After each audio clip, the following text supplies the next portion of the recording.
မျိုးသမီးကပြတင်းပေါက်ပြင်ဘက်ကိုထိတ်လန့်တကြားကြည့်လိုက်တော့ပတ်ဝန်းကျင်ကအိမ်နီးချင်းတွေအလန့်တကြားပြောင်းရွှေ့နေကြတာကိုတွေ့ရတယ်။အဆက်ပိုင်းမှာတော့ဇနီးမောင်နှံနှစ်ဦးဟာအနီးကပ်သွားပြီးမေးမြန်းခဲ့ပေမဲ့အိမ်နီးချင်းတွေကသူတို့နှစ်ယောက်ကိုမြင်လိုက်တဲ့အခါဘီလူးတစ်ကောင်ကိုမြင်လိုက်ရတယ်လို့မျိုးကြောက်လန့်ပြီးလှည့်ပြေးသွားကြတယ်။အဲ့ဒီနောက်နှစ်ယောက်သားလမ်းမပေါ်ရောက်လာတဲ့အခါမှာမြို့ငယ်လေးတစ်ခုလုံးကလူတွေအားလုံးဟာတုန်လှုပ်ခြောက်ခြားစွာထွက်ပြေးနေကြတာကိုတွေ့ရတယ်။လူတိုင်းဟာကြောက်စရာကောင်းတဲ့တစုံတရာကိုရှောင်တိန်နေကြပုံရတယ်။အဆက်ပိုင်းမှာဇနီးမောင်နှံနှစ်ဦးဟာဘာမှစဉ်းစားချိန်မရပဲကလေးကိုခေါ်ပြီးလူတိုင်းနဲ့အတူကားမောင်းထွက်ပြေးခဲ့ရတယ်။ဒါပေမဲ့လမ်းတစ်ဝက်မှာရောက်တော့ကားအများစုကစန့်ကျင်ဘက်လမ်းကြောင်းကိုပြန်လှည့်သွားကြတာကိုတွေ့ရတယ်။ဒီလူတွေဘာကြောင့်နောက်ပြန်လှည့်နေကြတာလဲမိသားစုတစုလုံးအဲ့ဒီအချိန်မှာအလွန်အံ့သဝေဝါးနေကြတယ်။သူတို့ဥမင်လုံကောင်းသူ့ညကိုရောက်တဲ့အထိပဲအဲ့ဒီမှာမှဒီနေရာကိုစစ်တပ်ကလုံးဝပိတ်ဆို့ထားပြီးသားဖြစ်နေတာကိုတွေ့လိုက်ရတဲ့တချို့ကတော့တခြားလူမျိုးရလမ်းကြောင်းတွေကိုရှာဖို့လှည့်ပြန်သွားကြတယ်။ဒါပေမဲ့ဇက်လက်ယောက်ျားလေးရဲ့မိသားစုကတော့ဘာတွေဖြစ်နေမှန်းလုံးဝမသိကြသေးဘူး။သူတို့ဘာလို့ရမှန်းမသိဖြစ်နေတော့မှပဲကြောက်တုံးတုံးက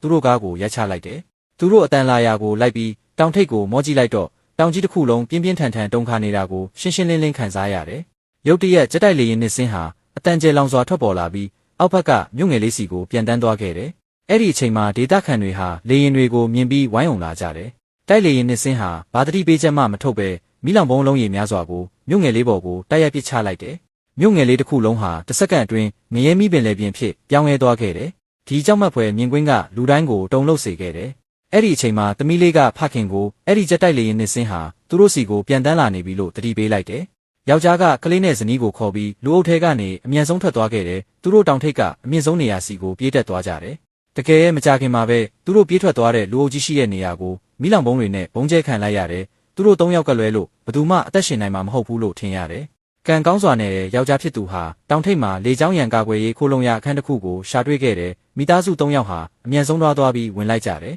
။အမျိုးသမီးကတကားကိုပိတ်လိုက်တာနဲ့တပြိုင်နက်မှာပဲမိလောင်ဘုံဟာသူတို့ခေါင်းပေါ်မှာအတိအကျပောက်ကွဲခဲ့တယ်။ခိုးလုံရအခန်းထဲမှာဆူဆုပ်ပြီးမှောင်မိုက်နေပေမဲ့ကံကောင်းစွာနဲ့သူတို့အသက်ရှင်ခဲ့ကြတယ်။အဲ့ဒီအခါယောက်ျားဖြစ်သူကအတွင်းထဲမှာစားစရာပစ္စည်းအများပြားကိုတိုးလောင်ထားတာကိုတွေ့လိုက်ရတယ်။အပြင်မှာဘာတွေဖြစ်နေလဲဆိုတာမသိပေမဲ့ဒီပစ္စည်းတွေကသူတို့အချိန်တော်ကြာအောင်ခံနိုင်ရရှိဖို့လုံလောက်တယ်။သူတို့ဒီမှာတရက်နေတိုင်းသမီးလေးဟာနေရန်ပေါ်မှာအမှတ်သားတစ်ခုဆွဲခဲ့တယ်။မကြခင်မှာပဲသူတို့ဒီမှာရက်ပေါင်း300ကျော်နေထိုင်ခဲ့ကြပြီ။ကြံနေရဲ့စီတုပ်ဖူးတွေလည်းကုံလိုနီးပါးဖြစ်နေပြီးအခုစားစရာတွေကိုအပြင်မှာထွက်ရှာဖို့မဖြစ်မနေလိုအပ်လာပြီ။သမီးလေးကကိုယ်တိုင်လှုပ်ထားတဲ့ရေငုံမှန်ပြောင်းကိုထုတ်ပြီးအပြင်မှာပစ္စည်းရှာနေတဲ့မိဘတွေကိုကူညီဆောင်ကြည့်ပေးတယ်။အဲ့ဒီအချိန်မှာသမီးလေးဟာတောထဲမှာတစုံတရာလှုပ်ရှားနေတာကိုတွေ့လိုက်ရတယ်။အနေရနီးလာတာကိုတီးတော့ကလေးမလေးကအော်ဟစ်ပြီးတတိပေးဖို့ကြိုးစားခဲ့တယ်။ဒါပေမဲ့မြေရောက်ခန်းကအတန်လုံနေတာကြောင့်အပြင်ကမိဘတွေဟာလုံးဝမကြခဲ့ကြဘူး။ဒါကြောင့်ကလေးမလေးဟာထွက်ပေါက်စီကိုအမြန်ပြေးသွားခဲ့တယ်။ဘာပဲဖြစ်ဖြစ်ဒီကနေလုံးဝမထွက်ဖို့အချိန်ချင်းတတိပေးခံထားရပေမဲ့သမီးလေးဟာသူမရဲ့မိဘတွေကိုကယ်တင်ဖို့အတွက်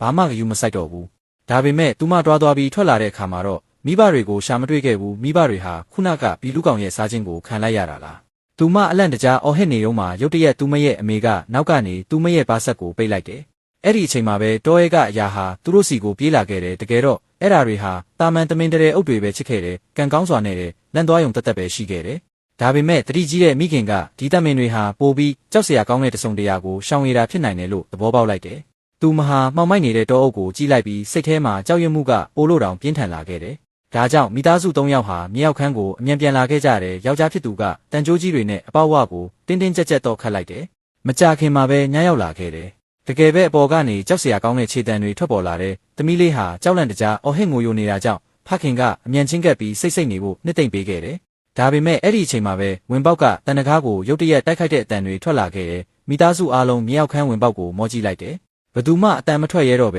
ကြောက်မက်ဖွယ်ကောင်းတဲ့ဖိအားတွေကြားမှာဒုက္ခရောက်နေကြရတယ်။အဲ့ဒီအချိန်မှာမိဘတွေဟာသမီးဖြစ်သူကိုထိတ်လန့်တကြားကြည့်လိုက်ကြတယ်။သမီးလေးရဲ့လက်ထဲမှာအယုတ်တစ်ခုရှိပြီးအဲ့ဒီရုပ်မှာဆွဲကြိုးတစ်ခုပါဝင်နေတယ်။ဒါပေမဲ့အဲ့ဒီဆွဲကြိုးဟာဝက်ဥတစ်ခုမှာညက်နေပြီးသားဖြစ်နေတယ်။အဲ့ဒါလွတ်သွားတာနဲ့တပြိုင်နက်အယုတ်ဟာကျဲလောင်တဲ့အတန်ကိုထုတ်လွတ်တော့မှာဖြစ်တယ်။ဖခင်ဟာသမီးလေးရဲ့အယုတ်ကိုချက်ချင်းလမ်းယူလိုက်ပြီးအထက်ကအတန်ထွက်ပစ္စည်းကိုယူလိုက်တယ်ပြီးတော့သူ့ခြေထောက်နဲ့အဲ့ဒီပစ္စည်းကိုအမြန်ချေမုန်းပစ်လိုက်တယ်။ဒါပေမဲ့ဒီအရာအလုံးဟာနောက်ကျနေခဲ့ပြီးအပေါ်ကဘီလူကောင်ဟာအတန်ကြောင့်လှုပ်ရှားသွားပြီးသူတို့ကိုရှာတွေ့သွားခဲ့ပြီဆိုတာရှင်းနေပါတယ်။အဲ့ဒီအချိန်မှာတကားပေါ်ကတန်ကြိုးတွေဟာလုံလောက်စွာခိုင်ခန့်လိမ့်မယ်လို့ပဲမျှော်လင့်ရတော့တယ်။ဒါပေမဲ့အပြင်ကဘီလူကောင်ကအလွန်တမာပုံရတယ်။သူကတန်တကားကိုအယူမူတိုက်ခိုက်ခဲ့တယ်။တန်ကြိုးဒါဇင်ပေါင်းများစွာဟာလည်းအားနေသွားပြီးအမြစ်ကနေဆွဲဖြုတ်ခံလိုက်ရတယ်။အမျိုးသမီးကအမြန်ဆုံးသွားပြီးသူ့ကိုလေးချိန်နဲ့တန်တကားကိုဆွဲထိန်းထားဖို့ကြိုးစားခဲ့တယ်။ဒါပေမဲ့ဒါကလည်းအသုံးမဝင်ခဲ့ပါဘူး။တန်တကားဟာပြင်းထန်တဲ့အားကြောင့် တဖြည်းဖြည်းအပေါ်ကိုပွင့်လာခဲ့တဲ့ကြောက်စရာကောင်းပြီးထူးဆန်းတဲ့မျက်လုံးတစ်စုံဟာသူတို့ရှေ့မှာပေါ်လာခဲ့တယ်။အဲ့ဒီအချိန်မှာယောက်ျားဖြစ်သူက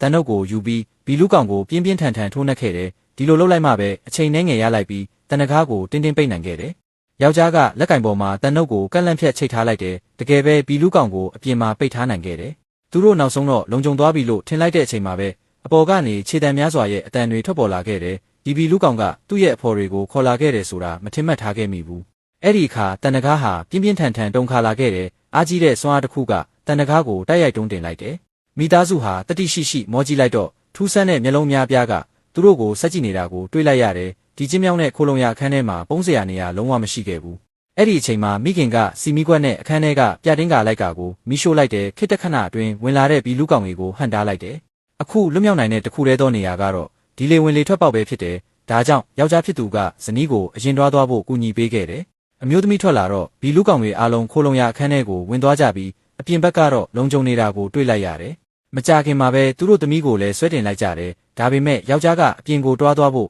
နီးနီးလေးမှာရုတ်တရက်လက်ကြီးတစ်ဖက်ပေါ်လာပြီးယောက်ျားကိုပြန်ဆွဲချသွားခဲ့တယ်။အပေါ်မှာရှိတဲ့မိခင်နဲ့သမီးနှစ်ယောက်ဟာကြမ်းတမ်းတဲ့တိုက်ခိုက်မှုတွေနဲ့အရေးပြားဆုပ်ဖြဲတံတွေပဲကြားခဲ့ရတယ်။အဲ့ဒီအချိန်မှာမိခင်ကဘာမှဂရုမစိုက်နိုင်တော့ပဲသမီးကိုခေါ်ပြီးဝေးရာကိုအသက်လူထွက်ပြေးခဲ့ရတယ်။ဒါပေမဲ့မကြခင်မှာပဲသူတို့နှစ်ယောက်ဟာတန်ပိုက်ကွန်ကြီးတစ်ခုနဲ့အခိုင်အမာချီနှောင်ခံလိုက်ရတယ်။ညက်ကြီးမှန်ပြောင်းတွေတက်ဆင်ထားတဲ့အထူးတပ်ဖွဲ့ဝင်10ကနန်းလောက်ဟာလက်နက်ကြီးတွေကင်ဆောင်ပြီးမိခင်နဲ့သမီးကိုဝိုင်းရံထားကြတယ်။တကယ်တော့သူတို့ကိုဖမ်းဆီးခဲ့တာဘီလူးကောင်တွေမဟုတ်ပဲဖုတ်ကောင်တွေကိုရှင်းလင်းရေးမစ်ရှင်ဆောင်ရွက်နေတဲ့စစ်သားတစုပဲဖြစ်ခဲ့တယ်။အဲ့ဒီအချိန်မှာစစ်သားတယောက်ရုတ်တရက်တိုက်ခိုက်ခံလိုက်ရတယ်။ဖုတ်ကောင်ဖြစ်သွားတဲ့ယောက်ျားဟာခိုလုံရအခန်းထဲကစစ်သားတွေကိုရှင်းလင်းပြီးနောက်သူ့သမီးနဲ့ဇနီးကိုကယ်ဆယ်ဖို့အမြန်ရောက်လာခဲ့တယ်။ဒါပေမဲ့နောက်ဆုံးမှာသူဟာတင်းနဲ့ပြစ်တံတွေကြားမှာလဲကျသွားခဲ့တယ်။တကယ်တော့ဒီမိသားစု3ယောက်ဟာဖုတ်ကောင်ဘီလူးတွေချစ်ခဲ့ကြတယ်။သူတို့ရှောင်တိန်ခဲ့ရတာဟာသူတို့ကိုလာဖမ်းတဲ့စစ်သားတွေကိုဖြစ်ခဲ့တယ်။ဒါပေမဲ့သူတို့ကိုယ်တိုင်ဖုတ်ကောင်ဖြစ်ပြောင်းလဲသွားတာကိုသူတို့တတိမပြုမိပဲတာမန်လူတွေလိုခိုလုံရအခန်းထဲမှာနေထိုင်ခဲ့ကြတယ်။သမီးလေးဟာဖခင်သေးဆုံးသွားတာကိုမျက်ဝါးထင်ထင်မြင်လိုက်ရတော့